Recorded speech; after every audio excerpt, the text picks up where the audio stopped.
Y viene un ejemplo profundísimo. ¿Cómo es esta conexión entre el mundo de arriba y el mundo de abajo?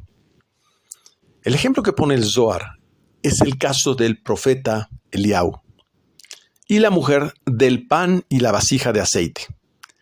Este es un ejemplo que muchos han de recordar, donde una mujer tenía un adeudo y básicamente recurre al profeta y le dice que no tiene nada, que le ayude para efectos de poder pagar el adeudo.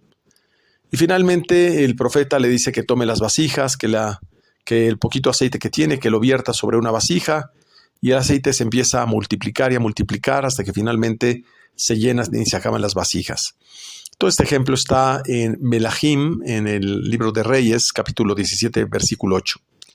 Ella le dice al profeta Eliyahu, cuando le pregunta, ¿qué tienes en tu casa? La casa, quiero aclarar, representa el corazón, representa la casa donde se hospeda el alma. Y le responde ella, no tengo nada sino un puño de harina en una vasija y un poco de aceite en un frasco. En realidad esto es una metáfora, pero en el sentido literal está contando, es decir, limitando lo que tiene ella. Solo tengo un puño de harina y un poco de aceite en un frasco. Lo está limitando. Se explica que si se midiese, en este caso, si ella lo limitó el puño de harina y limitó el aceite en un frasco, entonces no habría razón de recibir una bendición. Y esto lo cuestiona el Zohar. ¿Cómo es que el profeta logra traer una bendición si dice que la bendición no mora sobre aquello que es contado? Y esta mujer, en su escasez mental, lo que está haciendo es limitar lo que tiene. Es muy interesante. Explica que entonces, en el momento en el cual se hace la bendición del profeta, lo que hace el profeta es volver a reconectar las limitaciones que había hecho esta mujer en su vida. Y le dice esta bendición. Está escrito que así dice el Elohim de Israel. La vasija de harina no será agotada, ni el frasco de aceite hasta el día en que Hashem dé la lluvia sobre la tierra. Así le respondió el profeta. Pero cuando dice, en el día que Hashem dé la lluvia, utiliza la palabra en hebreo, tet. Y debido a esta bendición, hubo bendiciones sobre los elementos, aunque ya estaban medidos, contados. Y ocurre este milagro de multiplicación. Sucedió que la vasija de harina no se agotó, ni el frasco de aceite, de acuerdo con la palabra de Hashem, que habló a través del profeta Eliyahu. Esto nos enseña que el mundo físico limitado responde al mundo espiritual que es ilimitado solo por reflejo. Solamente porque Eliyahu meditó y habló lo que estaba escrito en la Torá, volvió a reconectar las limitaciones y las convirtió en ilimitaciones en beneficio de la mujer. Eliyahu representa el mundo masculino y la mujer representa el mundo femenino. Tiene que haber unión entre ambos. ¿Qué es lo que hace la unión entre ambos? La palabra de Hashem. Es decir, es un proyecto espiritual lo que hace la unión entre ambos, independientemente de lo que cada quien quiera dedicarse a hacer en este mundo. Sin embargo, explica algo muy curioso el Zohar, que las cuentas del tabernáculo están asociadas con la frase de la zarza ardiente. Repito, las cuentas del tabernáculo están asociadas con la frase de la zarza ardiente, donde le dice a Moshe: no te acerques, quítate el calzado de tus pies. Esto está en Shemot, capítulo 3, versículo 5. Y explica el maestro, ¿qué le está diciendo a Kadosh Baruj Hu? Sal de tu cuerpo, quítate el calzado, sal de tu cuerpo, porque el cuerpo es la metáfora de un zapato y el alma es llamada pie, conforme a una enseñanza del Gaón de Vilna. Sal de tu cuerpo, sal de la limitación física, y luego Moshe menciona inmediatamente que se separó de su esposa para que se pudiera adherir a la Shejina. No quiere decir que hubo un divorcio entre Moshe y su esposa, no. Quiere decir que Moshe se separó de su cuerpo, porque sabemos que el cuerpo del patriarca es representado por la esposa. Porque dice, porque el lugar sobre el cual estás parado es suelo santo. ¿De qué está hablando? Que para poder acceder al mundo espiritual es necesario salir de la fisicalidad, es necesario salir de nuestra limitación, desenfundarnos de un cuerpo. La única forma de salir del exilio del cuerpo, es decir, de la limitación física, es desenfundándose del mismo a través del proceso de meditación. Pues dice la Torá, harán un santuario para mí y habitaré en ellos. No dice habitaré en él, dice habitaré en ellos. Esto es en Shemot, capítulo 25, versículo 8. Es decir, Akadosh Baruj Hu no es muy compatible en términos de encontrarse con nosotros a través de un cuerpo. Pero sí es compatible cuando salimos del mismo a través de los mecanismos de meditación y formamos un cuerpo de luz a través de las letras hebreas, como ya conocemos. Pero aquí hay un gran secreto. Así como Eliao, el profeta, pedía, Akadosh Baruj Hu le respondía. Así como Moshe pedía, Dios le respondía. ¿Cómo es esto que ocurre? Y responde el Zohar, es que la Shejina estaba con ellos, que la presencia divina estaba con ellos. Pues yo quiero entonces que la presencia divina esté conmigo. ¿Qué es eso? Que así como hombre y mujer están unidos y el hombre insemina a la mujer, cuando el hombre vierte su semilla fuera de la mujer, de igual forma se vierte la bendición fuera de la pareja, y entonces Akadosh Baruj Hu no responde. Por eso, para que Akadosh Baruj Hu insemine de bendiciones a este mundo, es el equivalente de cuando el hombre insemina a la mujer porque están juntos. Así como en la unión sexual, no solamente estoy hablando de un aspecto físico de la sexualidad, así el ser humano debe permanecer unido continuamente a su Creador. El Creador de esta forma insemina el alma. Una mala actitud sexual corta la fuente de bendición del Creador en tu vida. Entonces, miren qué bonito. Este es el secreto de que Betzalel tenía la sabiduría para ser los objetos del tabernáculo. Pues Betzalel significa en la sombra de Dios. Significa que no es a través del cuerpo, sino como si solo fuera la sombra. Tzel significa sombra.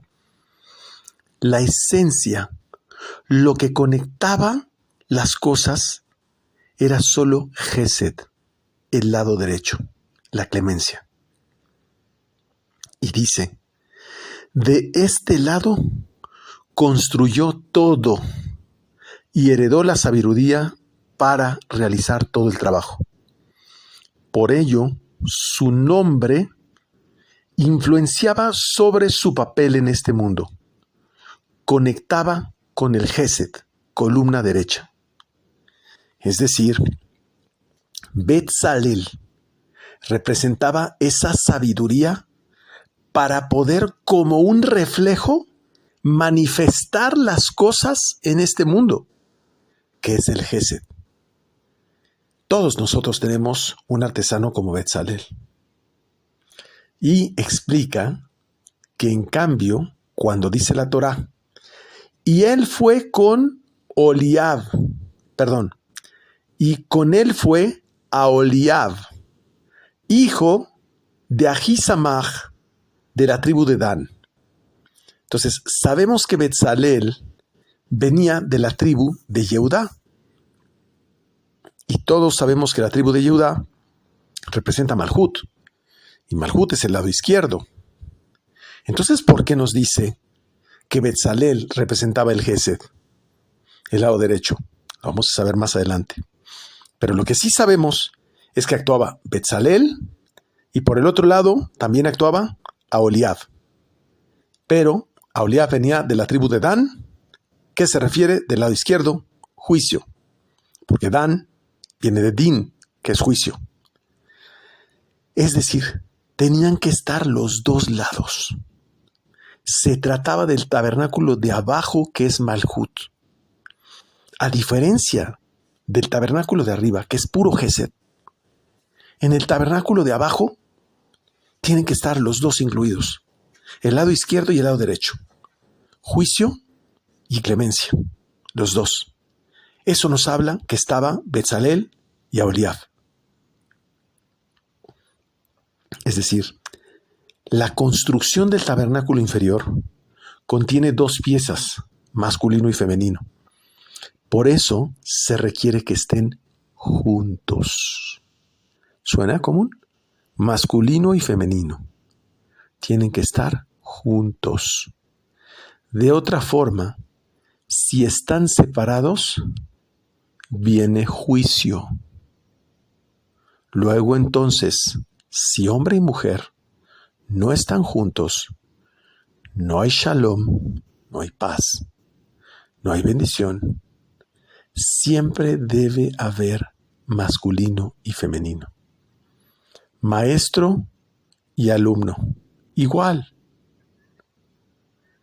Si no hay maestro y alumno, no hay enseñanza. ¿Quieres un milagro en tu vida? Tiene que haber paz entre marido y mujer, entre Dios y su criatura, entre maestro y alumno. Y eso es lo que enseña el Mashiach, cómo las naciones se acerquen al Creador mediante sus secretos. Esos secretos son los que traen la paz al mundo.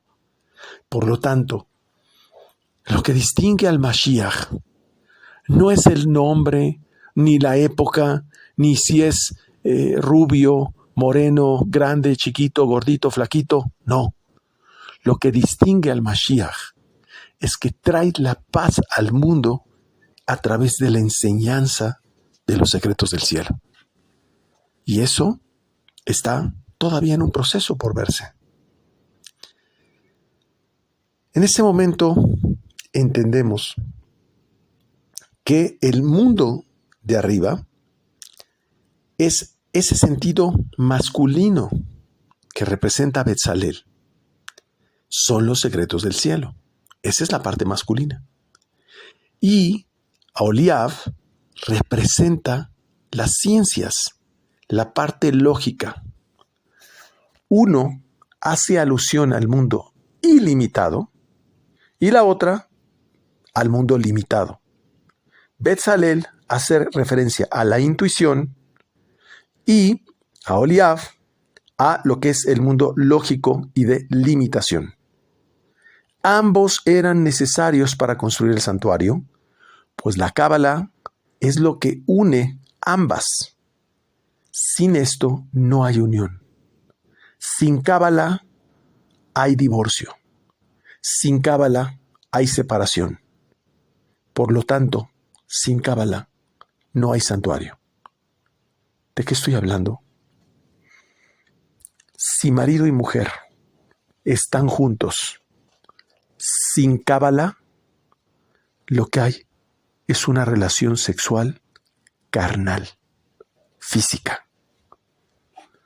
En cambio, marido y mujer están juntos con Cábala, lo que hay es una relación espiritual.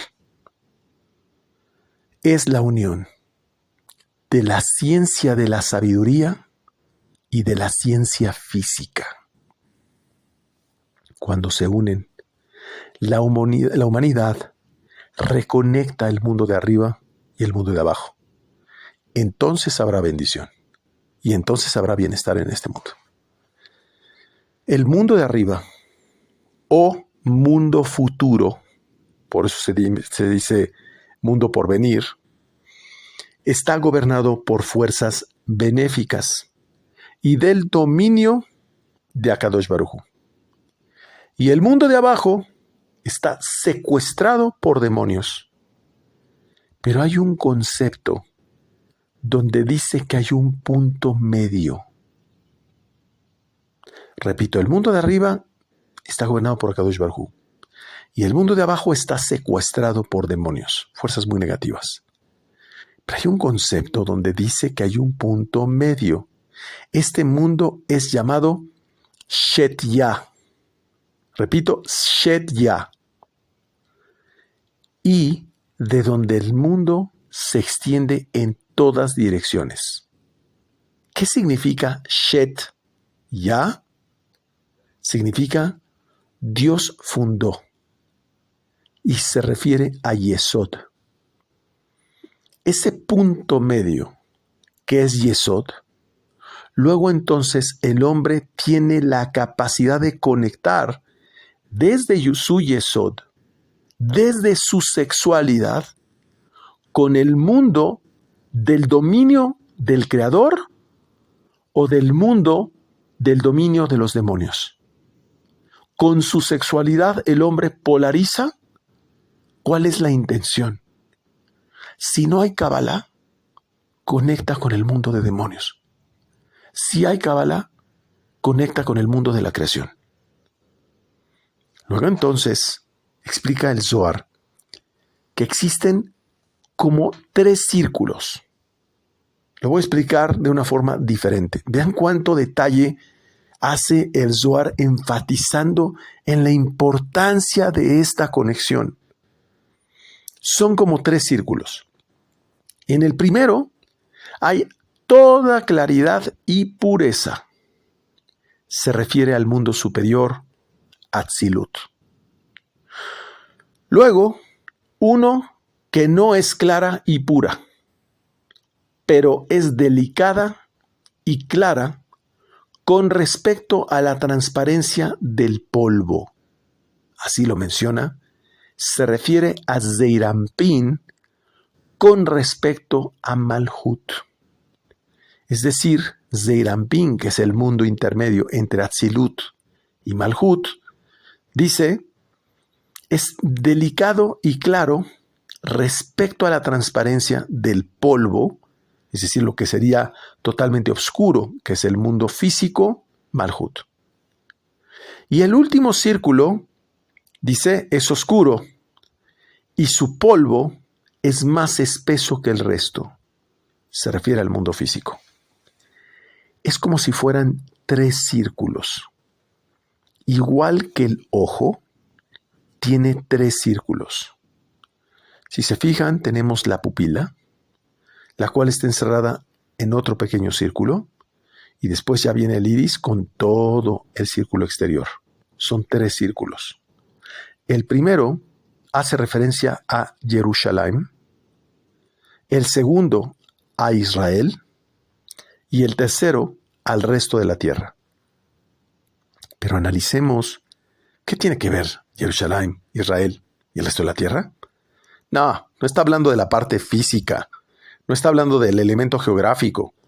No, Jerusalén, debemos de leerlo Jerusalem, Jeru, Shalem, Shalem completo.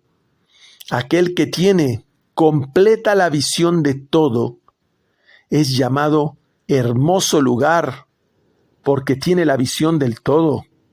Por lo tanto, cuando dicen Jerusalén, hermoso lugar, no se refiere a la parte geográfica, se refiere a aquel que tiene la visión del todo. Por eso es hermoso. También podemos entender que el siguiente círculo, como el mundo espiritual, después es comparado al mundo emocional y finalmente el mundo físico o de acción. Ese mundo del pensamiento y emocional es más claro con respecto al mundo físico, pero finalmente, dice, es delicado y claro con respecto al polvo, que es totalmente oscuro, la parte física, que es el mundo de acción. De igual forma, el arca estaba dentro del santuario,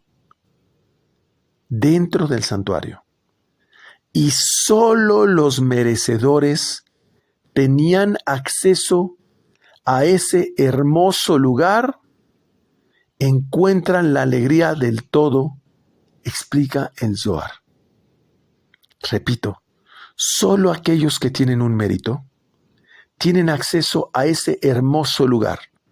Ya sabemos que hermoso lugar se refiere a la visión completa. Solo aquellos que tienen el mérito saben hacer las meditaciones en la unión conyugal y encuentran la alegría de todo, explica el Zohar. Ahora sí desciframos. Por lo tanto, podemos imaginar qué pasa cuando marido y mujer no están unidos.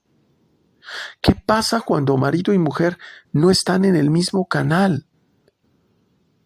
No hay alegría, no hay bendición. Cuando están unidos, bajan el trono de Akadosh Baruj Hu y dice: este es mi lugar de reposo para siempre, pues ahí mora la Shejiná. Y Dios responde: ahí desaparece el dominio de los demonios. Nosotros tenemos que bajar a Kadosh Baruj Hu a este mundo. El santuario lo construye en ese sentido el hombre. Y cuando me refiero al hombre, es el hombre y la mujer unidos. Eso es bajar a Kadosh Baruj Hu a este mundo, a su santuario, en su reposo para siempre. Y seguimos con esta explicación, donde entonces hay dos artesanos. Pero ya no estamos hablando de Betzalel y Aholiab. No, hay dos artesanos.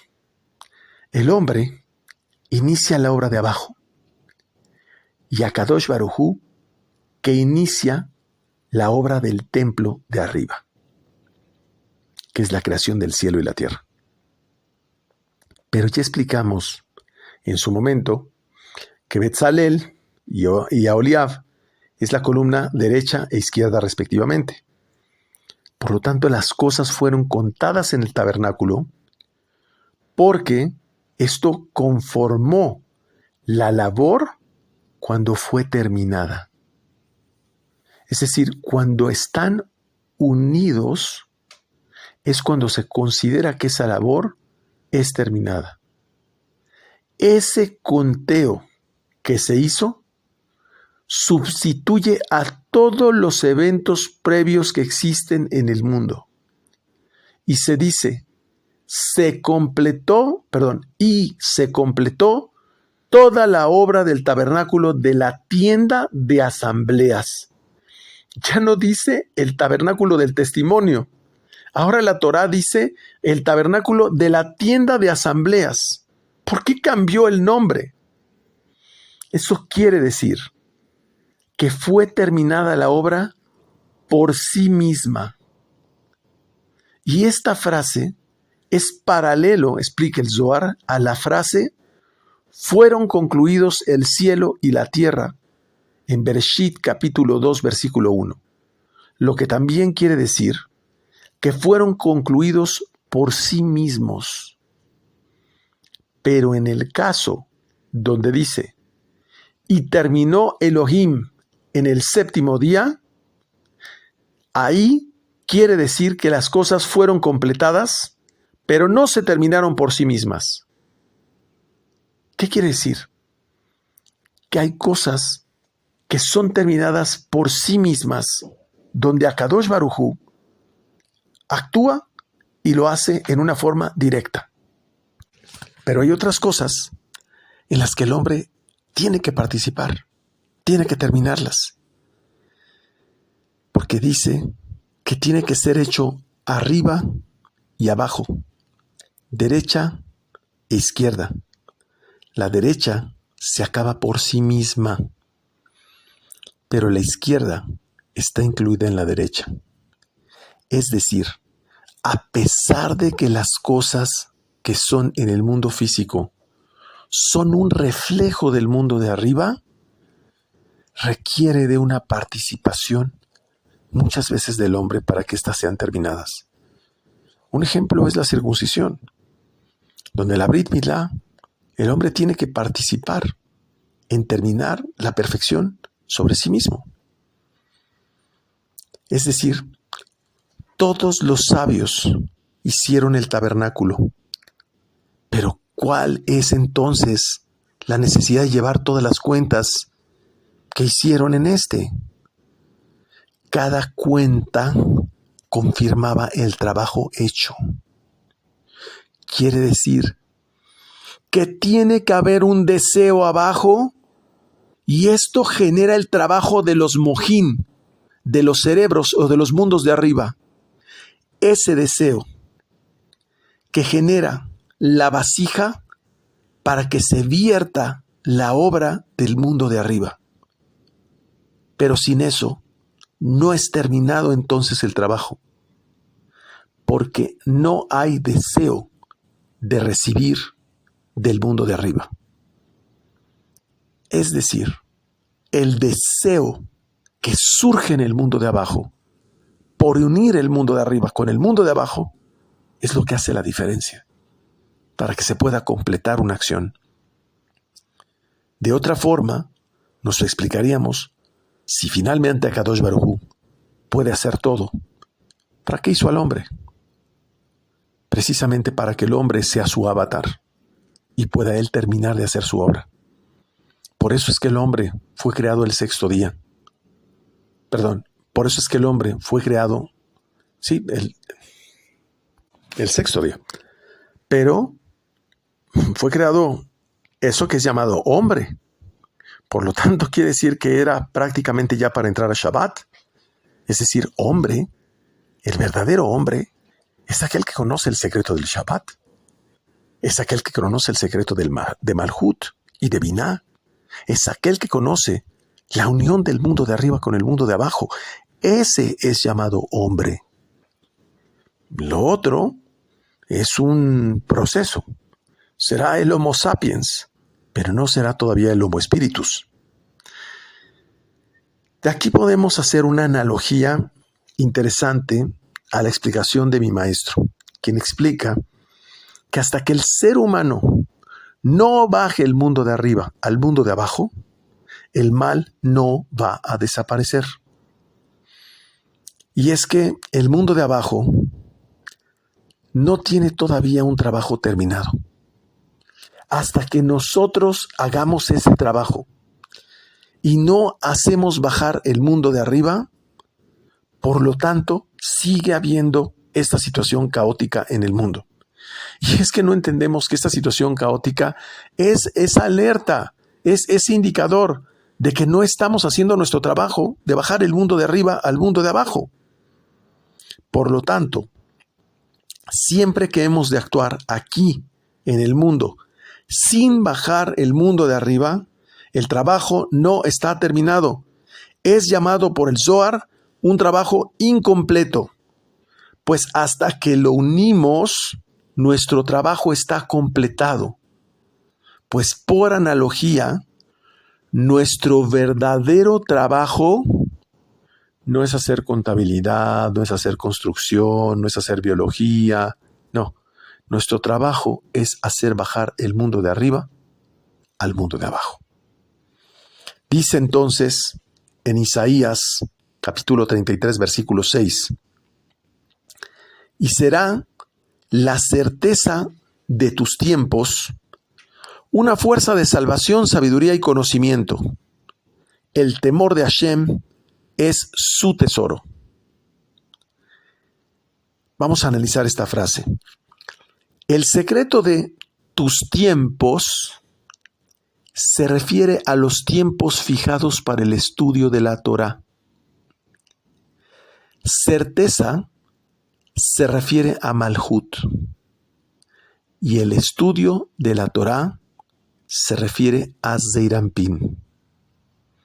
Por lo tanto, aquel que estudia la Torá y sus secretos, ese une Malhut con el cielo, es decir, Malhut con Zeir Anpin, pues ellos aprenden a meditar a través de Jochma, la cual está oculta, no es revelada, sino a través de el Da'at, que ya explicamos esta conexión. Se refiere a la sabiduría de Jochma y el conocimiento de Da'at. Repito, Jochma no es revelada sino a través de el Da'at. Y la frase, el temor de Hashem es su tesoro, se refiere a Malhut, que es llamada el temor de Hashem, porque es la que recibe de todas sus corrientes y es solo un reflejo, por eso es admirable o temible. Es como aquí el que ve con temor reverencial la creación, es su tesoro, porque se vuelve como un almacén, explica el Zohar, de todo lo que está arriba. Malhut es un almacén, porque todos los secretos que son revelados en Malhut salen mediante ese estudio, mediante esa lectura que hacemos del Zohar. Por eso dice, tus ojos son como los estanques del Heshbol, porque a través de la lectura y estudio son revelados esos almacenes de sabiduría, y es entonces que podemos contar los secretos cuando finalmente son revelados. Por lo tanto, cuando cuenta cada una de las partes del tabernáculo, sabemos que cada una de esas partes contiene un secreto. Se refiere a estar contando todos los secretos que explican cómo funciona y opera la creación. Explico aquí. Por lo tanto, y esta es una explicación que les doy a ustedes, contar y mostrar certeza y fidelidad a Kadosh Baruj Hu, ¿qué significa? Que solo aquellos que unen Malhut con Jochma, solo aquellos que construyen el tabernáculo, solo aquellos que construyen de esta forma el tabernáculo, son los que reflejan esa certeza y fidelidad a Kadosh Baruj Hu. ¿Por qué contar? Porque pueden contar sus secretos mediante su estudio. ¿Por qué certeza? Porque no temen el futuro. ¿Y por qué fidelidad? Porque Akadosh Baruj Hu es fiel a los deseos de ese hombre que une el mundo de abajo con el mundo de arriba a través de su estudio.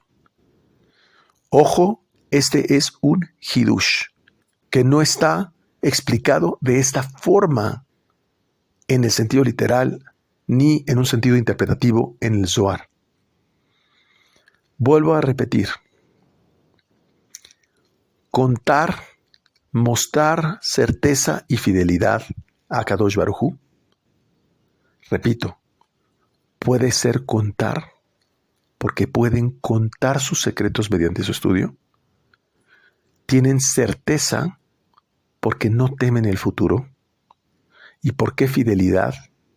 porque Akadosh Baruj Hu es fiel a los deseos de ese hombre que une el mundo de arriba con el mundo de abajo. Esa es la gran importancia de lo que representa esa certeza de sus tiempos, una fuerza de salvación, sabiduría, conocimiento. El temor de Hashem es su tesoro. De ahí se desprende y desencadena la conclusión de esta frase de Isaías capítulo 33, versículo 6. Aquí el Zohar explica el nombre de una persona que fue Betzalel. Este nombre de Betzalel literalmente explica que influyó en su vida. Rabí Yossi y Rabí Itzhak hablan de esto. Y Rabí Yossi dice que Akadosh Baruj Hu deseó que Betzalel hiciera el trabajo del tabernáculo más que el resto de Israel, porque Betzalel era llamado en la sombra de él, y él era Aleph Lamed, que es la Sefirá Gesed. ¿Y qué es Gesed? Gematría 72. Es decir, hace un gran Gesed, igual que Betzalel, aquel que utiliza los 72 nombres de Dios para crear cosas en este mundo. Ese es el gran Gesed asociado con Betzalel. Todos nosotros tenemos un Betzalel que puede conectar con ese Gesed. Pero también explica el Zohar que es costumbre para Kadosh Baruj Hu llamar con nombres a los hombres de la tierra. ¿Pero cómo? Si cuando ponemos un nombre en una persona, me pregunté, lo que generamos es limitar su capacidad, limitar su sentido de existencia. No. Es que dice, cuando un nombre es de una inspiración profética o divina que tienen los padres a través de Akadosh Baruj Hu. Es decir, Akadosh Baruj Hu es el que le pone el nombre a una persona.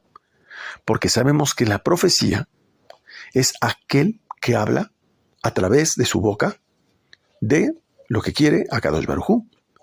Por lo tanto, el nombre de una persona es Akadosh Baruj Hu que le está poniendo el nombre a esa persona.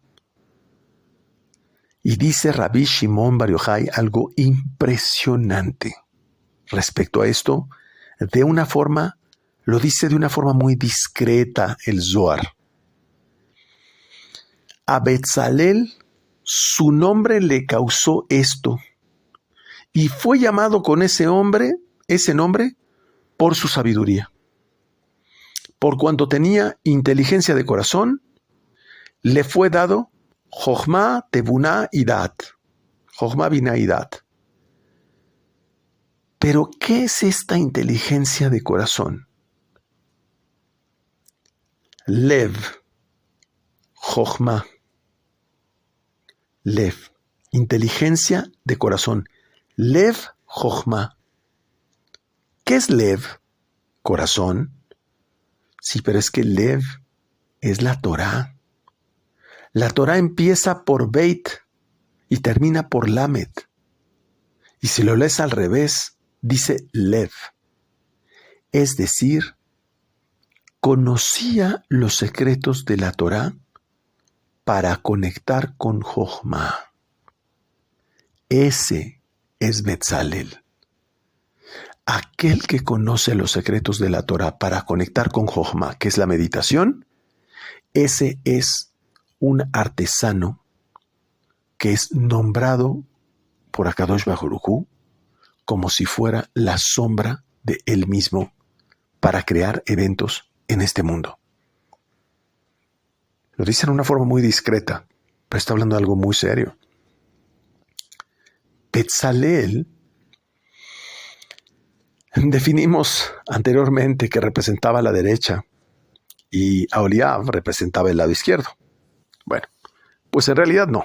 Esa es la conclusión, pero vamos a ver la raíz.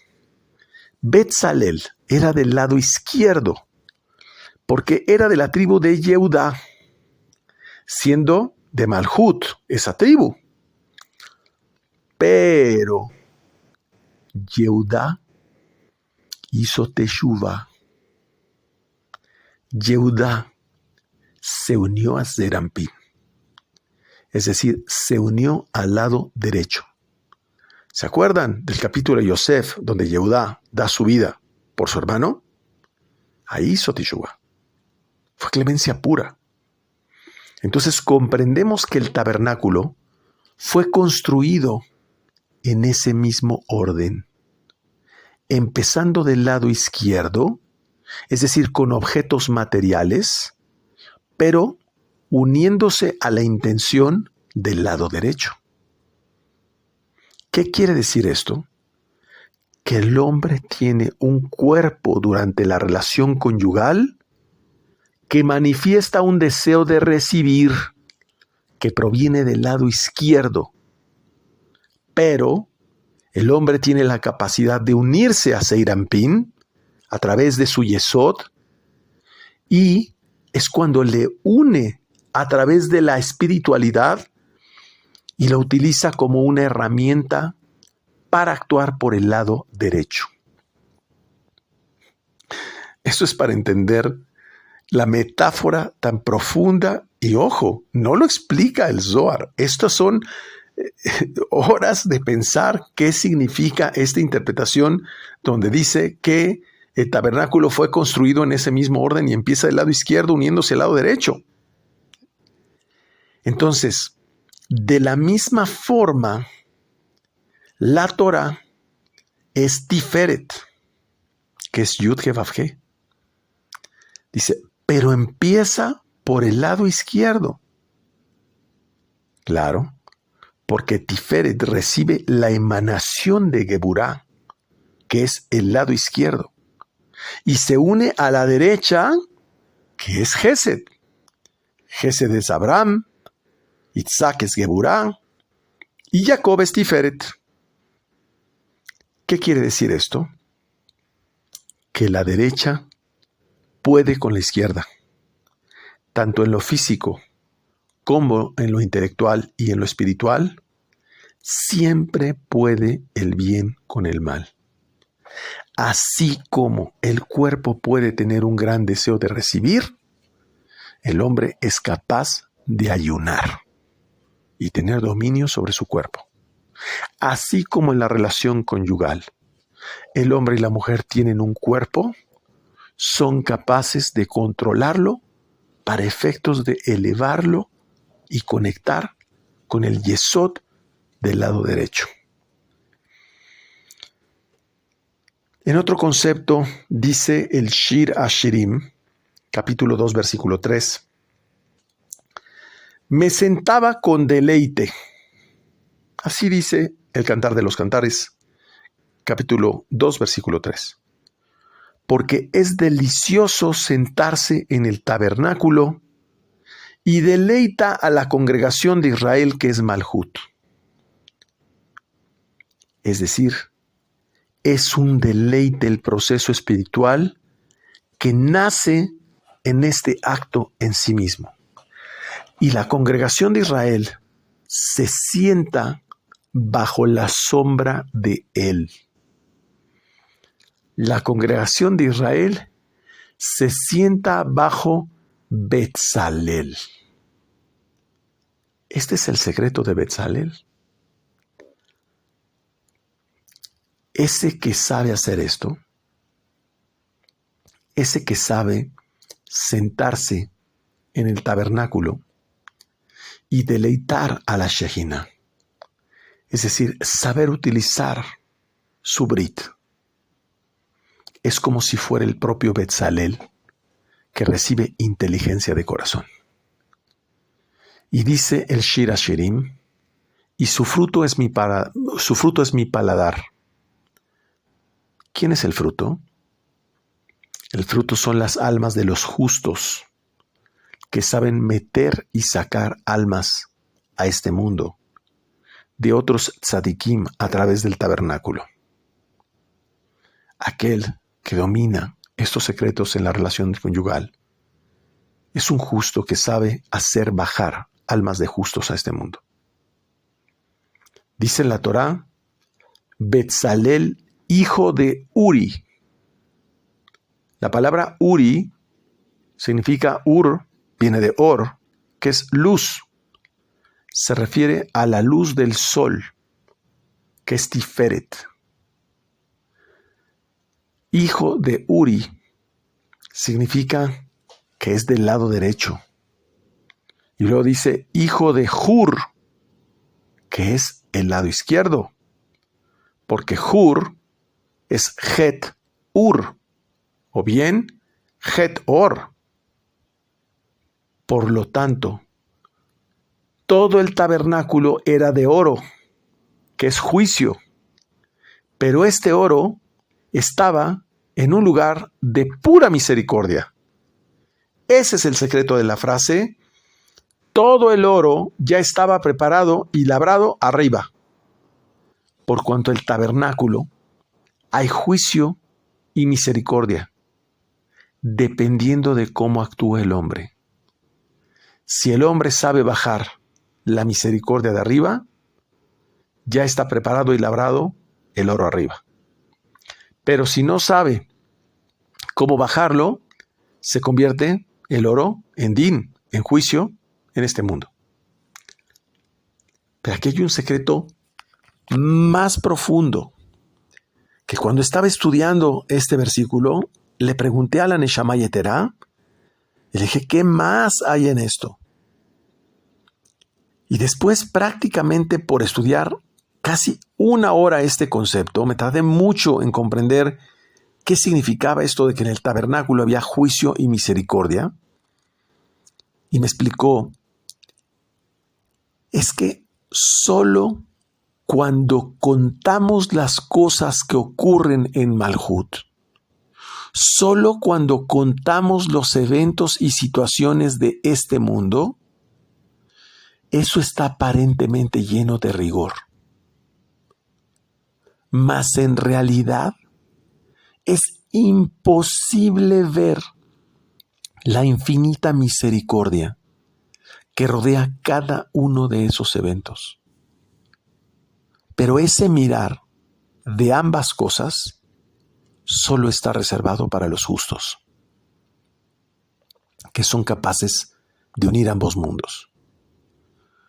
Puesto que la misericordia es Tiferet y el rigor es Malhut, solo el justo es el que alcanza a interpretar ambos como uno solo. Y escuchen esto. Pues no podríamos contemplar la misericordia si no hubiera eventos que aparentemente contienen rigor. Lo ha explicado mi maestro. Una gran oscuridad solo es perceptible la luz de una cerilla cuando hay oscuridad. Pero cuando enciendes una cerilla debajo del sol, no se ve. Pues solo aquel que es Tiferet, que es la columna central, alcanza a percibir ambos. Por eso recibe de Geburá, pero Gesed le puede para combatir esa Geburá. Solo aquel que es la columna central se da cuenta que en realidad la columna de la izquierda y la Geburá están contenidas en la columna de la derecha. Ese que ha unido ambos mundos, ese es Tiferet y es la columna central. Por eso Jacob, que es Tiferet, es llamado Emet, es llamado verdad, porque solo aquel que ha unido ambas cosas contiene la verdad absoluta de lo que ocurre en los eventos. Es misericordia pura que aparentemente está unida a rigor. Aquel que une a ambos mundos, lo único que ve es la infinita misericordia que rodea a cada uno de esos eventos. Y abre el Zohar una discusión. ¿Por qué Akadosh Baruj Hu es tan paciente para juzgar a los perversos? Dice, porque desea un juicio claro que incite amor y alegría. Es decir, hay juicio, pero Akadosh Baruj Hu no tiene juicio. Entonces dice, ¿por qué es tan paciente para juzgar a los perversos? Y dice, porque desea un juicio claro que incite amor y alegría. Amor y alegría, correcto, pero juicio claro. Dice Tehilim 92, versículo 8, Salmo 92, versículo 8. Cuando los perversos brotan como la hierba, y cuando todos los trabajadores de la iniquidad florecen, es que ellos serán destruidos para siempre. Brotan como la hierba, porque cuando son arrancados, se secan. Y cuando se les da agua, florecen y desaparece la sequedad. La Torah es agua llamada Maim. Quiere decir que en realidad al perverso no es que Akadosh Baruj Hu sea paciente, es que está esperando a que le den Torah para que vuelva a florecer. Porque en realidad no es perverso, solo es ignorante. Por eso, en la época del Mashiach, lo que se trata de hacer es traer esa sabiduría a este mundo donde son destruidos para siempre. ¿Qué es destruido para siempre? La ignorancia. Por eso la importancia de difundir esta sabiduría, esta información al mundo. Mas otro secreto nos enseña que el otro mundo está listo para los justos.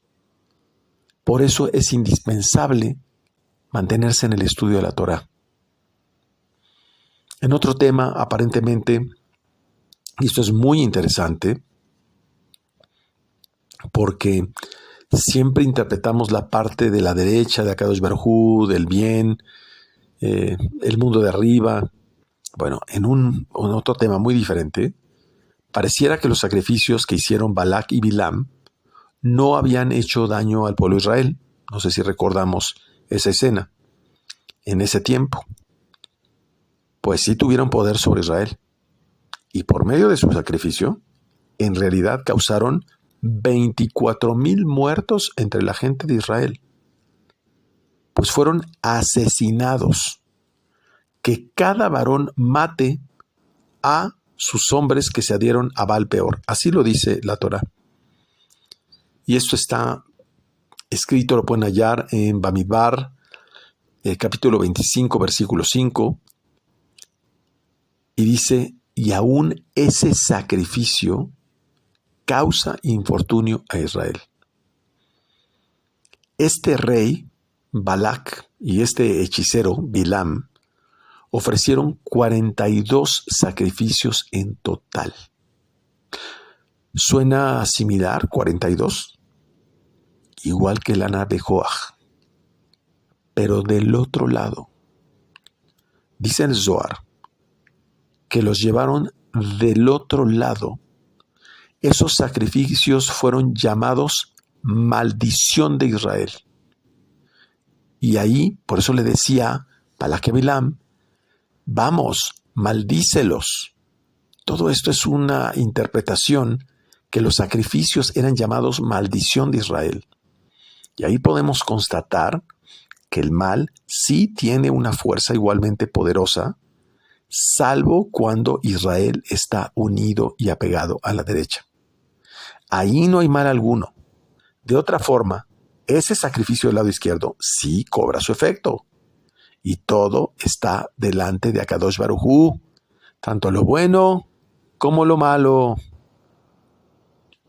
El Zohar menciona un caso similar, donde también el pueblo de Israel, a cargo del rey David, realizó un censo. No sé si recuerdan que el rey David hizo un censo y esto causó una gran mortandad de todos los sacerdotes y de miles de israelitas. O sea, se le murieron tanto los sacerdotes como los del pueblo. Aclarando que este error de David, a la fecha, no ha sido castigado.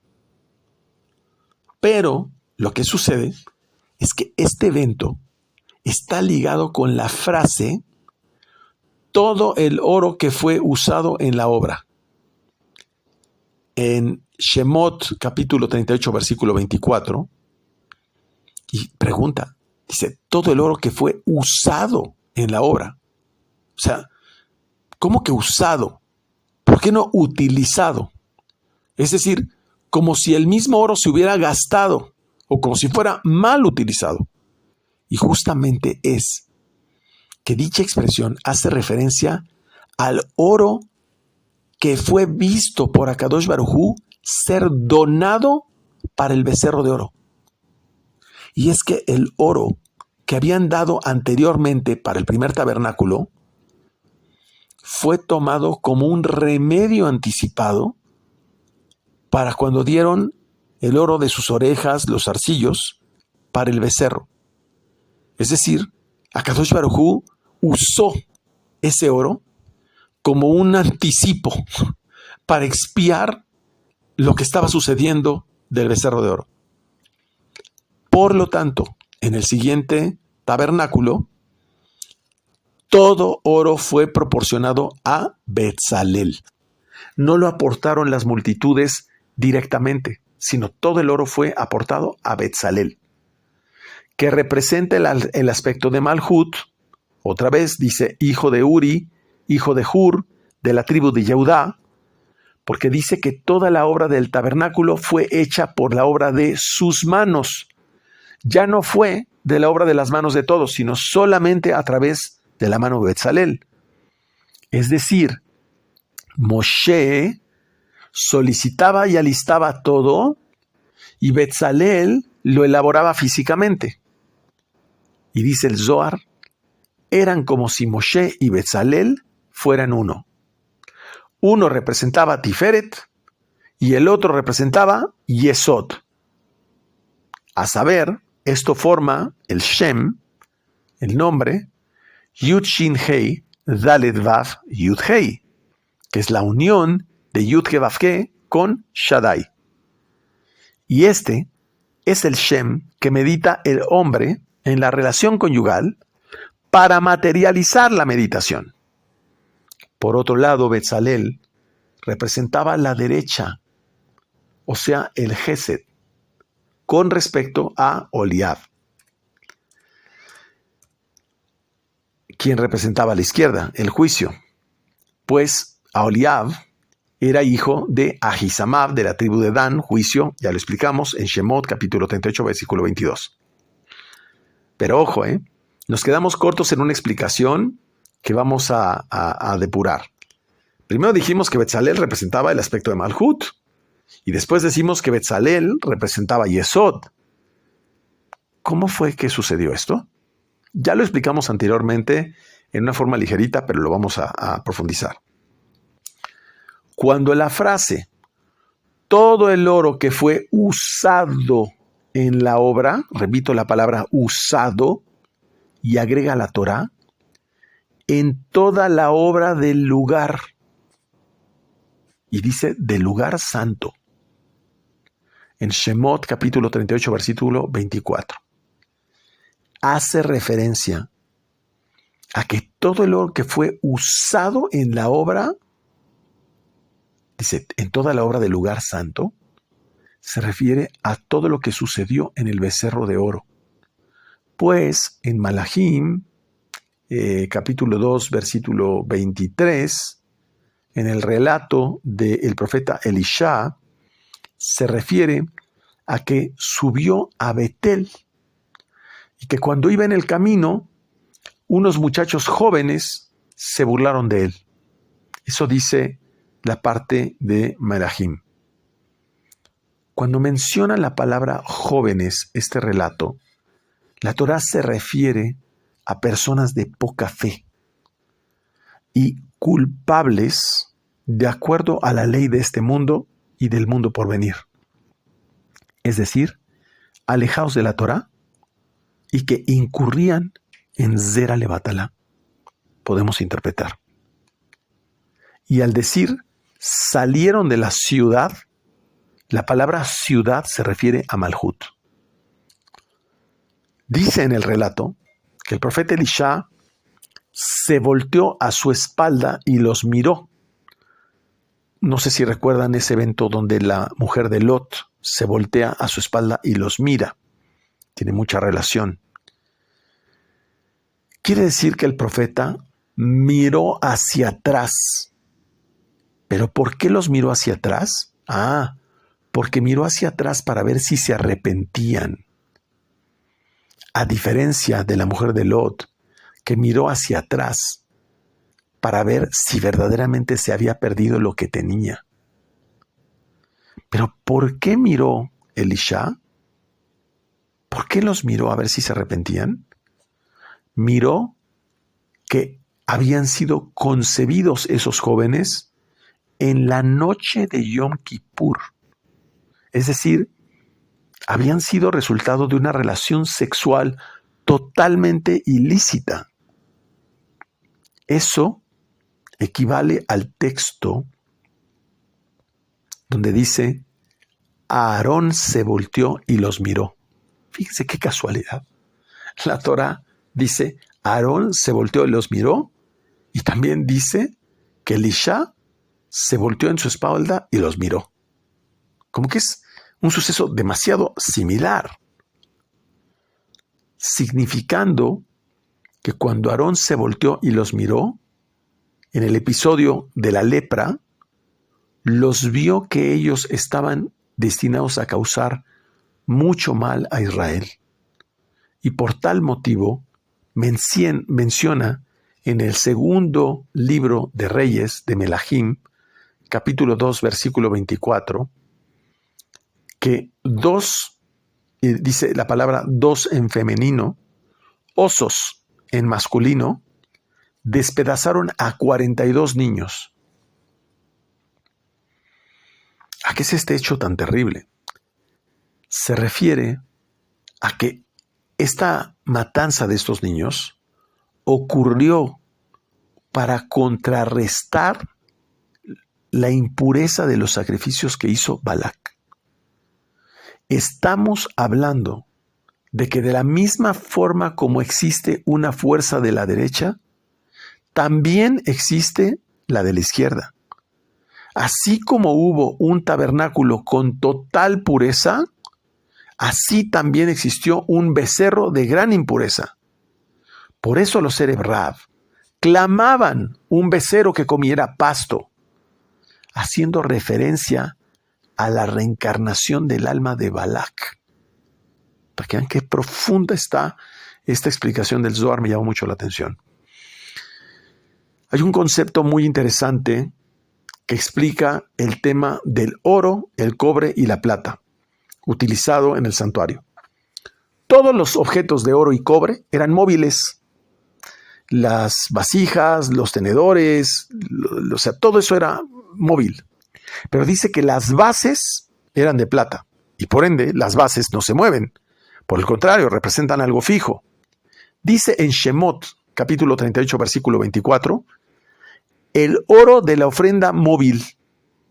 Por lo tanto, son llamados oro móvil y cobre móvil, porque la expresión alude a elevarse. El oro representa rigor en este mundo y el cobre representa yesod, también elevarse, por lo que está abajo. Ese oro y ese cobre representan las clipot. No es oro móvil. En cambio, la plata es gesed y es permitido traerla hacia abajo. Es clemencia. La clemencia no necesita elevarse, sino permanecer como una base. Cuando el oro es traído hacia abajo, es una iluminación de Jochma, pero cuando desciende, su belleza y su luz se oscurecen, se pierden. Pero cuando se eleva ese oro, es bueno, pues de otra forma se transforma en clipá y el otro lado, es decir, en la escoria, el desperdicio. Tal fue el caso del becerro de oro. Fue una escoria, un desperdicio. Fue una creación que hace alusión al otro lado. También venía de Jochma. Repito, también venía de Jochma, pero del lado izquierdo. De ahí que todo lo podemos también crear, pero también se puede crear del lado izquierdo. Mucho cuidado.